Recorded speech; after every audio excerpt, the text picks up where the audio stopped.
Good morning, friends. Hey, it's Micah getting ready to head up to the school, go work on some college admission stuff for the eldest child. But I wanted to take a minute real quick to do a follow-up on yesterday's talk with regards to personal branding. So I'll give you the quick backstory. Hit 1,000 followers on Thanksgiving Day, which was kind of cool. Decided I'd go ahead and get on lives, played around with it a couple times, got to live number 4, invited a buddy on. We were shooting the breeze. I have a propensity to cuss, so I'm sure that's probably offended someone. But I got banned from live. As you can see, I'm devastated by it. But what it does bring up is the validity of diversification, right? We diversify our financial assets and portfolios and stuff. Do the same with your social branding. And of course, you can start on one platform and kind of get the hang of what you're doing, get over the jitters, right? Because everybody struggles through this, introverts, extroverts, and everybody. You only get better with the speaking piece the more and more you do it. So what do I mean by that diversification piece? So like I said, went live, got banned yesterday. I don't care.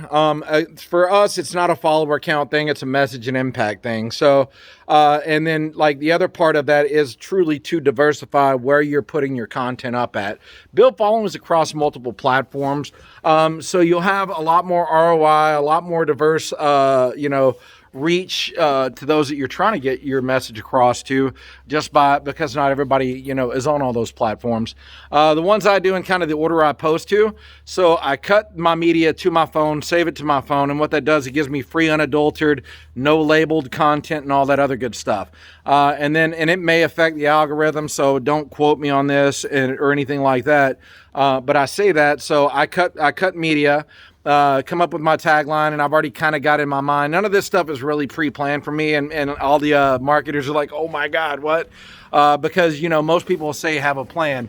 I want to talk from an authentic place, and so my preferred methodology for cutting this stuff is to, I'm always listening or reading or something, and I'll pick up a salient point that's worthy of talking about and try to tie that to a personal experience. And then once I do that, like I said, I'll usually have just a quick paragraph, long form, mid form, short form, to talk through that. And then with that being said, so I do that, cut it to LinkedIn first, then I'll move over to Instagram, upload after I've copy and pasted my phrasing, and I copy and paste the same crap across multiple platforms. So if you're following me on one and you think you're going to get something different, I'm not that sophisticated. I literally cut it and post it across multiples.